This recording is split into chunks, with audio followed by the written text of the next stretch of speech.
Lots to unpack, but we have limited time, so I'm going to keep it to 3 or 4 questions, maybe Perfect.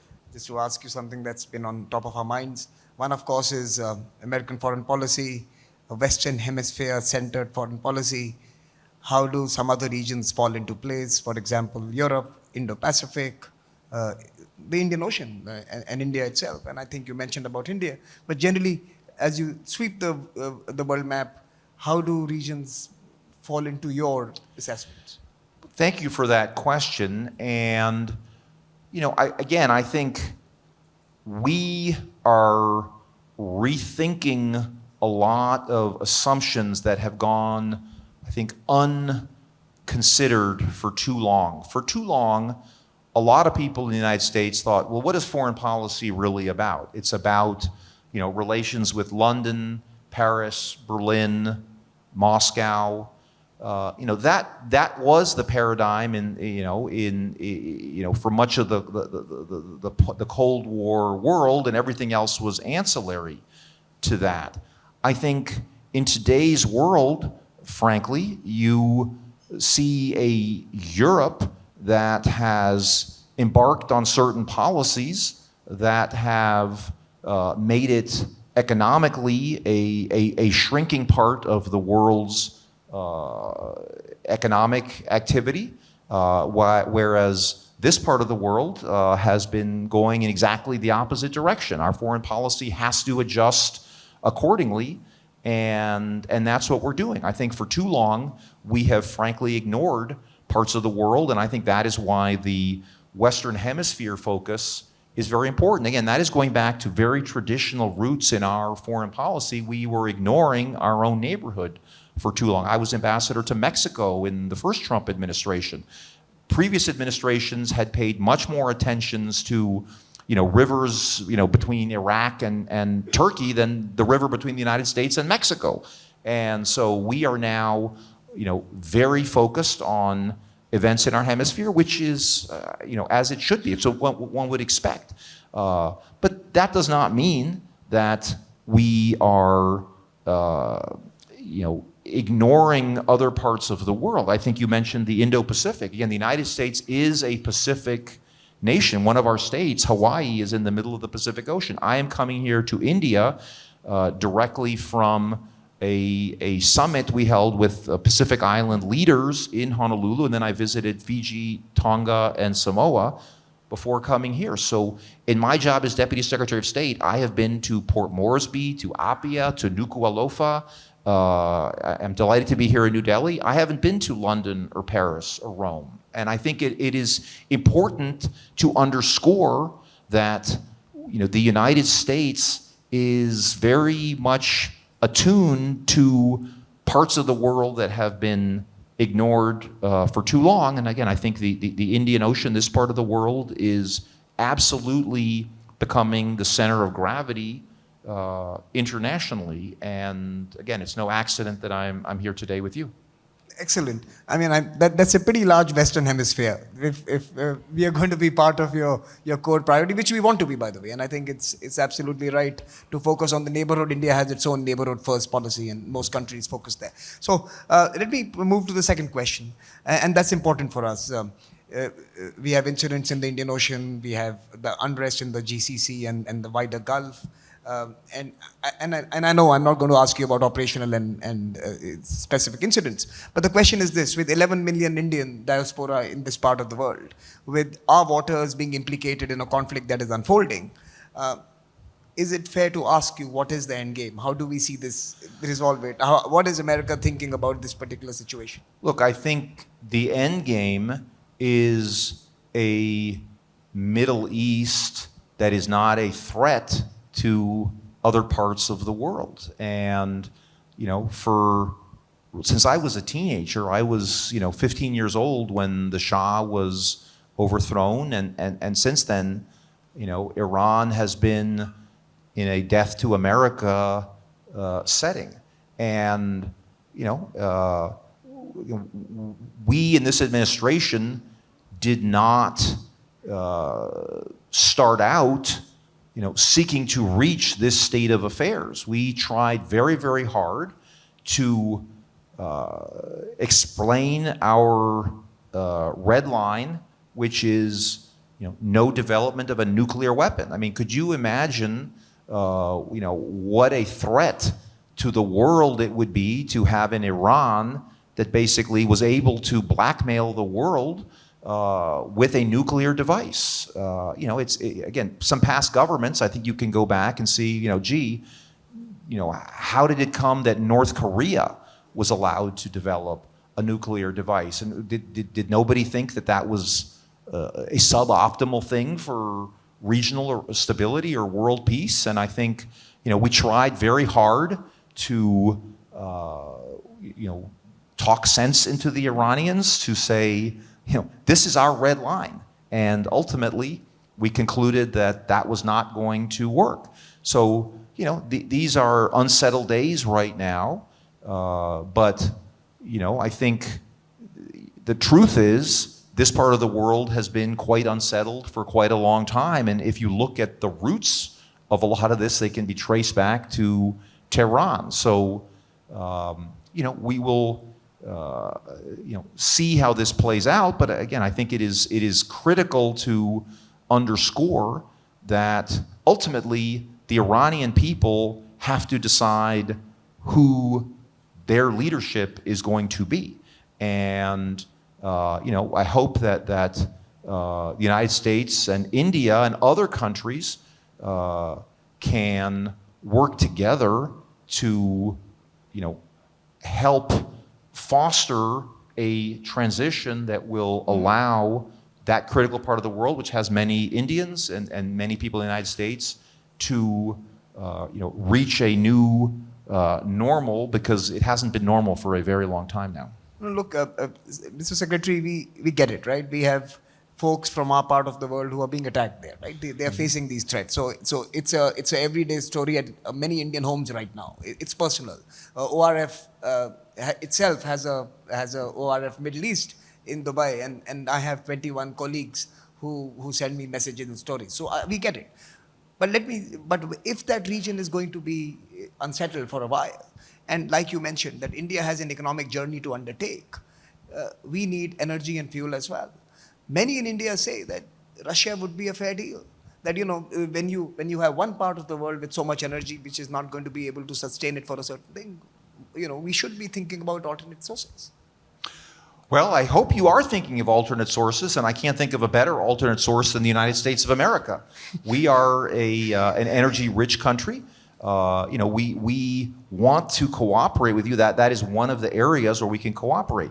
Obviously, there's long-term and short-term issues here, and we will work with you to make sure that your energy needs are met in the short term as well as the long term. Mr. Secretary, you also, in your speech, described the political moment in both countries being quite similar in some sense. Like America first, India first model, different grammars and different vocabularies, but very similar in their intent. Two leaders who have a great relationship, but two strong leaders and popular leaders at home. What are the potential plans that can emerge if this partnership was to shed the 20th century legacies and create a 21st century model? In fact, Mr. Secretary, I work with some of my colleagues in the US, and I always say that America and India have to get used to the fact that for the first time in the 2030s, there will be two $10 trillion economies and more having to partner together. America has never done this before. We have, of course, never done this. Look, I think that's a critical question. I think, you look at what are some of our two countries' strengths. Technology is a strength in both countries.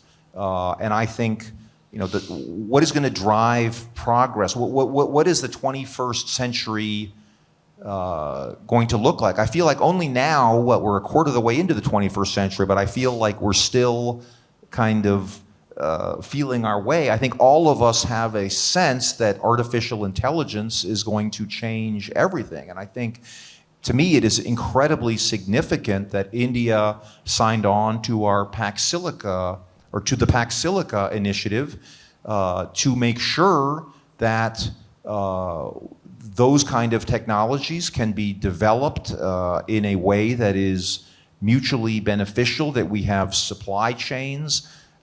India has an incredible STEM background. I mean, your human capital is amazing here. I mean, if you just look at the Indian diaspora in the United States, it is some of our most successful people in the United States. And, I think we can build on that to, cooperate on, developing AI that benefits both our people, because it's very clear that whether we like it or not, that is going to be probably the key mover of this century. And we have to make sure that no other nation can monopolize supply chains and hold the rest of the world hostage to economic development. And so we are very, very eager to work with India and other partner nations to foster, technological development, again, that is in both countries' interest. I mean, India should have amazing data centers, AI. We're already doing a lot together, and I think the ambassador was telling me that there are 700 American companies invested here, and he's nodding, so that means I'm right. And what's that? In Bangalore alone. In Bangalore alone. Okay, yeah. I thought that's so. There are incredible opportunities, and we want to build on that. Again, not every country has the potential. I go all around the world. I go to big countries, small countries, rich countries, poor countries.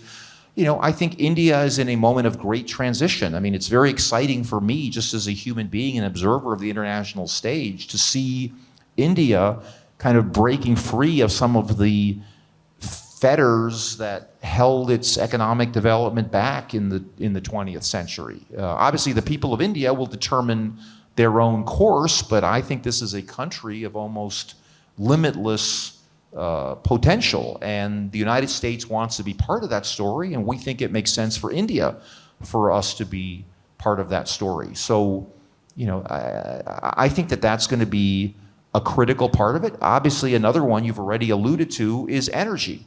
I think that one of the real challenges for India is to have secure and reliable energy sources. And you live in a complicated neighborhood here in India, right? And you know that better than I do. And so I think the United States, as a very energy-rich country, can be a part of your energy solution. And again, we look forward to partnering on that as well. Now, let me also acknowledge Ambassador Sergio Gore, who joined us in the middle of the panel. You did mention him in your speech as being perhaps the star ambassador in the American firmament.